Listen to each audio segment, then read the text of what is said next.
Pursued by roughnecks and rubes in Fletch Lives. Peter Weller and Richard Crenna are scientists trapped on the ocean floor in Leviathan. And Bernadette Peters is a victim of Manhattan trendsetters in Slaves of New York. It's all coming up next on Siskel and Ebert.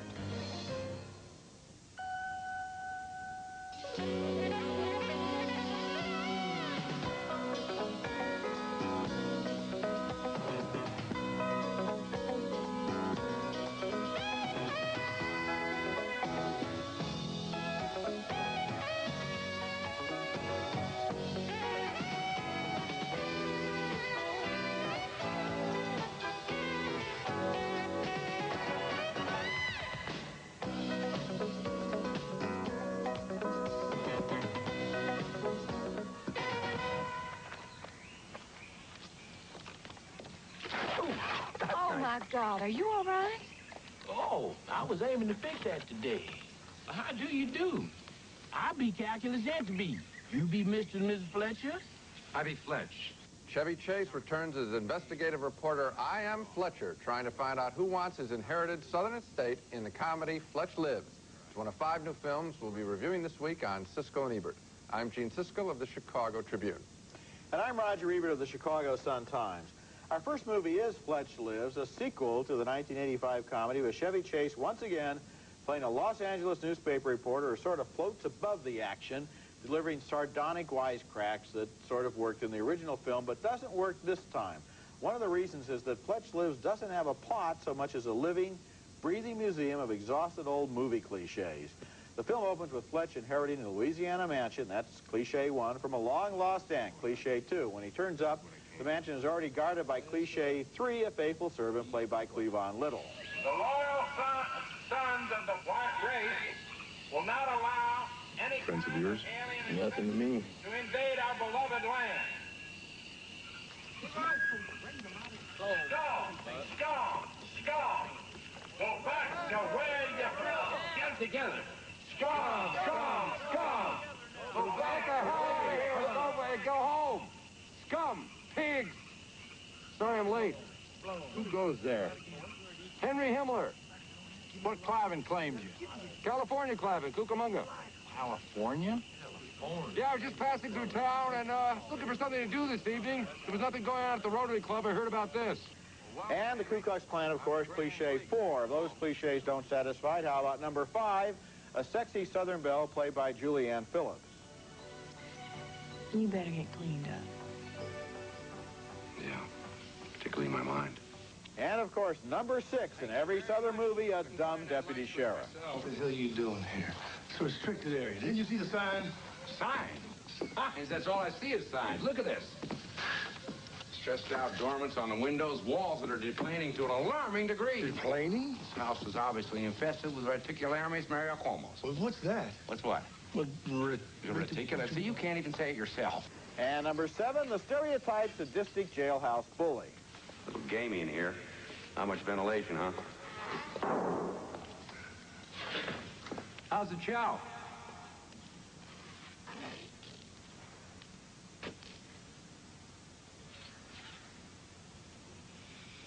You know, you really shouldn't wear so much eye makeup. It makes you look cheap. Chevy Chase can be a very funny actor, and he was last summer in a movie called Funny Farm, but in Fletch Lives, he seems to be deliberately trying to hold the action at arm's length. His character never seems involved, never cares, never has anything but a sardonic one-liner to say, even when he wakes up with a dead body beside him of a woman he made love to last night.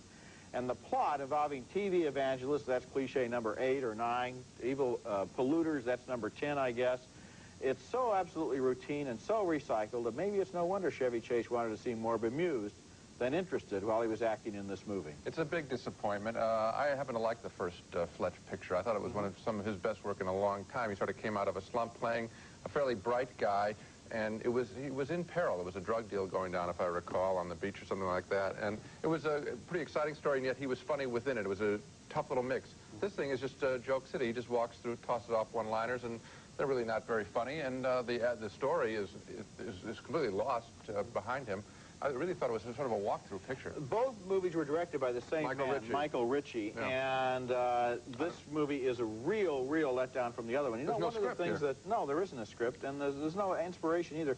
One of the things Chevy Chase needs, I think, is strong direction. And when he gets it from a director like George Roy Hill, who made him perform and play a character in Funny Farm, then he's good. But too often he just wants to be in a movie as if he's guesting on a talk show, you know. And it's his job to kind of look at all the other characters and their funny comments and their strange behavior and make wisecracks about them. He's got to be willing to be in the movie if we're going to be willing to be interested in it. I also think he needs a script. I mean, it's funny to play off of it, but he needs some kind of basis. Our next film is called Slaves of New York. It's based on the best-selling short story collection by Tama Janowitz about a bunch of young women who are, in effect, she says, slaves to the young men they live with in Manhattan.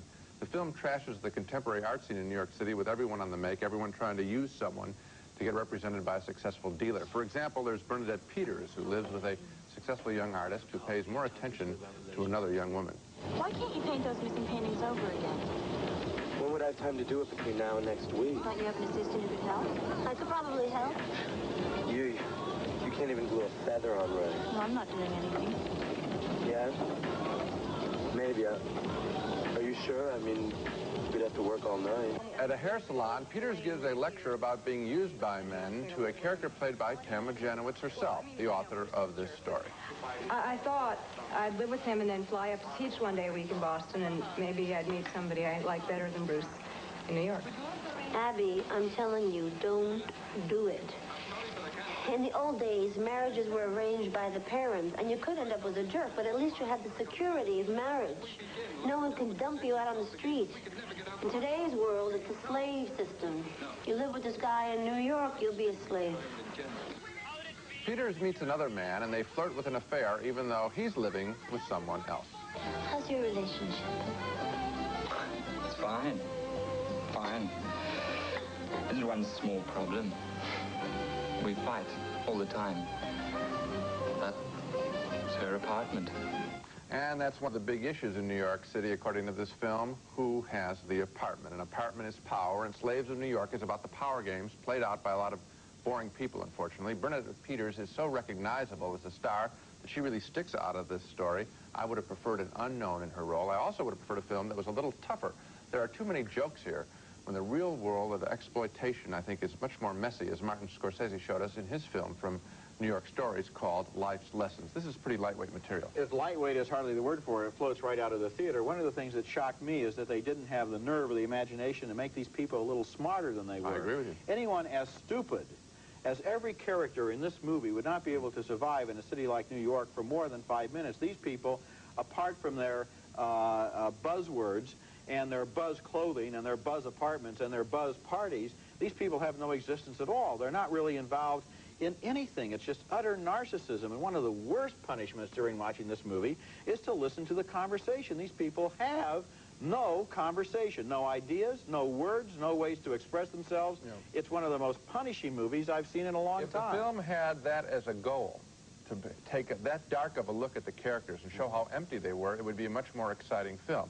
The Scorsese picture that I referred to, the little short one from New York Stories, that is a hard look at an artist and an artist's assistant and the way he manipulates people. This film is completely flimsy by contrast with it, and I was very surprised. I thought there would be a harder edge to it. I did too. When we come back, Leviathan, about a deadly discovery on the ocean floor.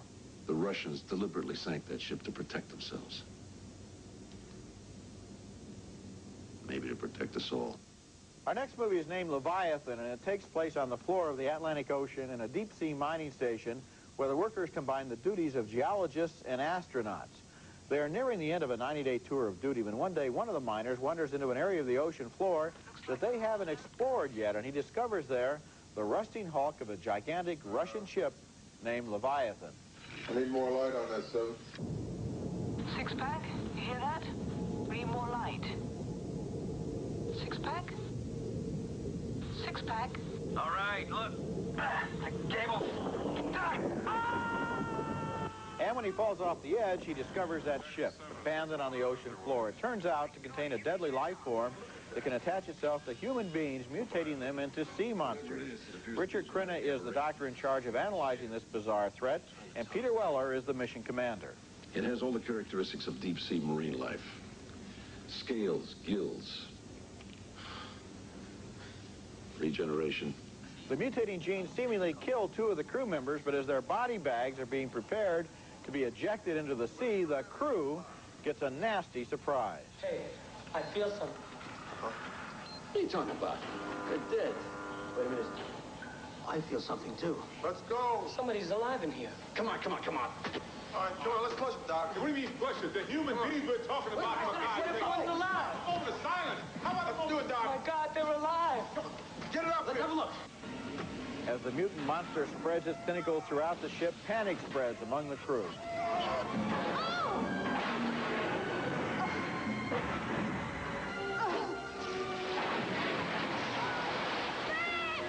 I always love these monster on the loose scenes where it turns out that there are an enormous number of things that can go wrong, break, leak, and spout steam before the whole operation comes to a halt, just like they have a whole built-in system of pipes that can burst. From looking at those scenes, you can see that Leviathan is a combination of Alien and The Thing, crew members and scientists inexorably transformed into monsters, one at a time. And I guess the characters in Leviathan, of course, didn't see those earlier movies because they make exactly the same mistake, even though they know that this creature only attacks people when they're alone. Of course, naturally, they go off alone at exactly the wrong time. Right. They'll do it every time. Leviathan is not in the class of Alien, but it is an effective thriller, and there were some times when it got to me. I was entertained by it. The movie does a good job of creating a believable and authentic-looking undersea station, although the sea monster itself, designed by Stan Winston, is just a recycled version of creatures he's already done, and it's sort of disappointing. I wasn't particularly captivated by the story because I had obviously seen it before, seen it many times before. I ended up noticing the people. I mean, my mind got distracted, and I started to look at Amanda Pays, who was one of the assistants there. And I spent most of the movie seeing how tall she was, when she's quite short. I was surprised. Second, I saw her walking around with her shoulders like this. It almost seems like she was afraid of how beautiful she is, or didn't want to be seen as how beautiful she really is on screen. And I just watched her. I also watched Peter Weller try and enliven a pretty dead story by throwing off wisecracks. He's a very interesting actor to watch. He's got some of the James Woods life in him. But other than that, I mean, it was just like I was watching 2 people who I really enjoy trapped in a familiar story. I enjoy the way what Weller does is always remains extremely cool when another actor would have exploded at some of those moments. But I was not able to detach myself in the way that you did. I did get involved in the fact that they're under all this pressure. You hear the sea station creaking and moaning under the enormous weight of the water. I thought the special effects outside when they're walking down the ocean floor and where they get lost in the jungle of sea worms. I thought that was a very good scene, and I enjoyed stuff like that. I like the sea worm sequence. I found it much more memorable than Amanda Pays' shoulders. No, that's the thing about Amanda Pays. She's quite memorable. Coming up next, Rooftops, a new film about gangs and dancing in the ghettos of New York from the co-director of West Side Story. Freedom to travel and to protest. Our next film is called Rooftops and was directed by Robert Wise, who 27 years ago won an Oscar with Jerome Robbins for co-directing West Side Story. This is sort of an update of that classic story, Romeo and Juliet in the gang-filled streets of New York. Dancing is prominent here, too, especially a martial arts-influenced dance called the capoeira. A nice young man named T leads his pal in dancing on the rooftops. Let's see what you can do, homeboy.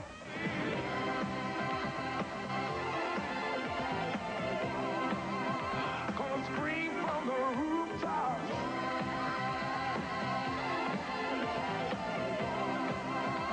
From the rooftop of New York City. The object of T's affection is a girl from across town named Alana, played by Troy Byer. T, played by Jason Gedrick, romances her on his motorcycle. So, how much do I owe you? $13 even. Only got a token. So, what do we do?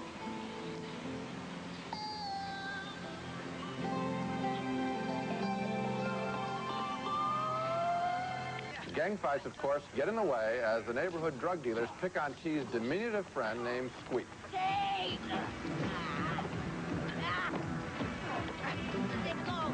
Get off of me, my little man. Yeah, get him, go now, get off, damn it, get off.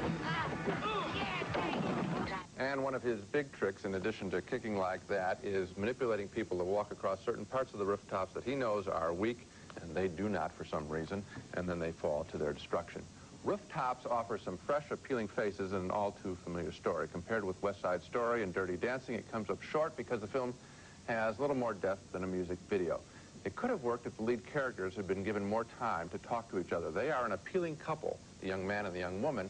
We just don't spend enough time with them. The whole movie is a fairy tale, a fantasy, that probably would have worked better if it had just gone ahead and declared itself as a musical. I mean, there are a lot of dance numbers in it, and this dance, which was borrowed from Brazil, and there's a choreography credit in the movie, is not a dance that people really do use in place of fighting in the ghetto. Believe it or not, in the ghetto, especially when they're fighting for territory over crack, they stab each other and they shoot each other. They don't do a Brazilian dance to see who is symbolically tougher than somebody else.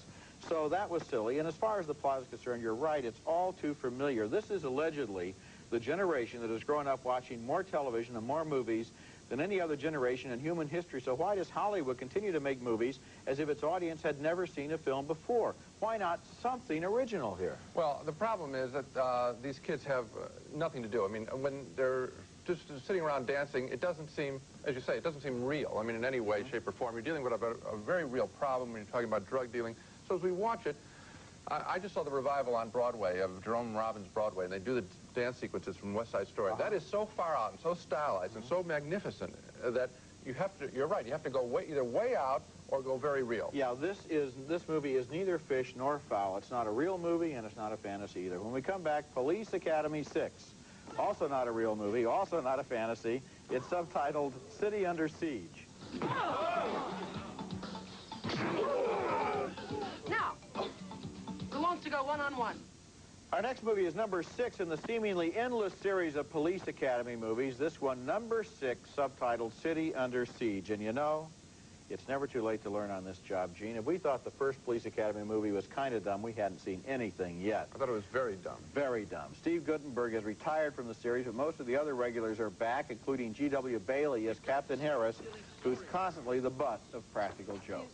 Captain Harris, the mayor wants to see you as soon as possible. The mayor would like to see me. Well, don't keep him waiting.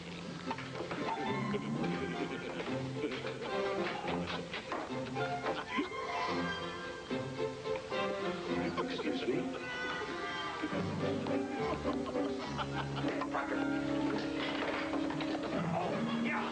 On the trail of the bad guys, Michael Winslow does a robot imitation. What the hell are you made of?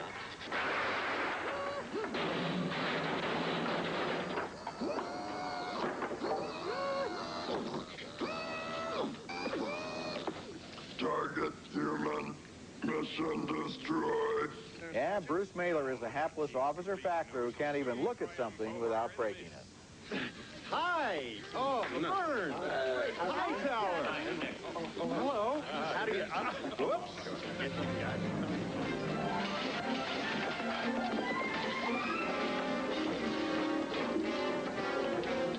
I went to see Police Academy 6 on a Saturday matinee with a lot of little kids in the audience, and about halfway through the movie, I began to feel a certain nostalgia.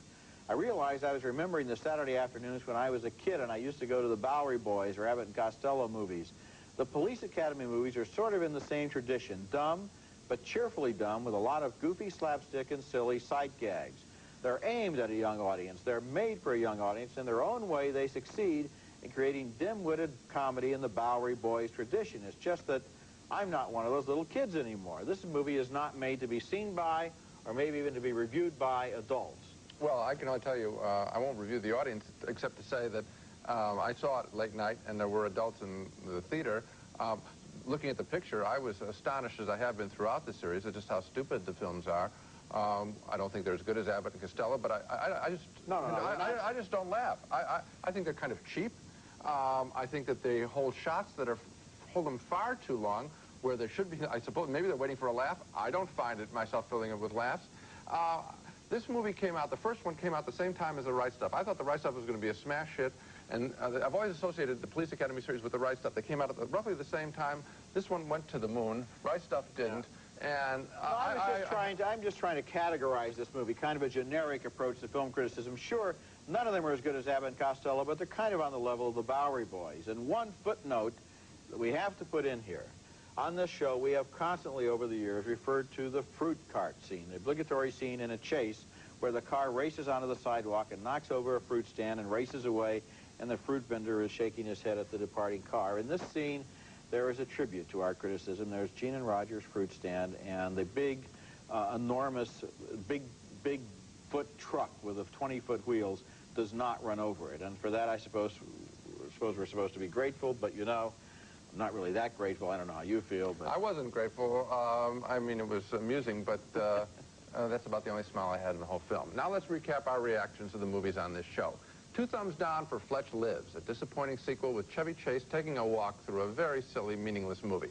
2 more downturned thumbs for Slaves of New York, an empty-headed film about the New York art scene that lacks the real energy of people trying to survive and thrive in New York City.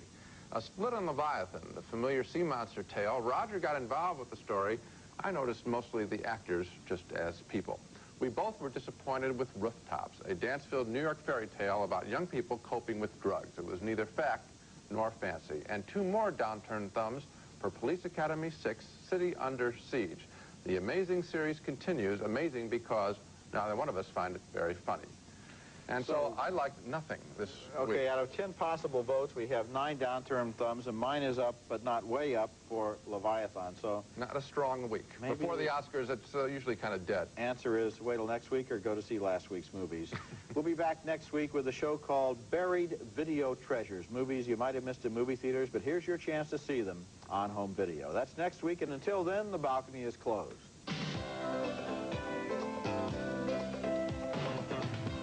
Raisinets and Goobers are playing everywhere, starring plump, juicy raisins and great golden peanuts. Both now feature creamy Nestle milk chocolate. Now you can have a California raisin singer of your own. This limited offer is just 99 cents plus proof of purchase. Visit your local store for details. Tums. When you have heartburn, acid indigestion, or sour stomach, it's Tum-Ta-Dum-Tum Tums. Use only as directed. Tappan SureCook Space Saver Microwave is perfect for kitchens where space is at a premium. Tappan Touch solid state controls and automatic temperature probe furnished by Tappan.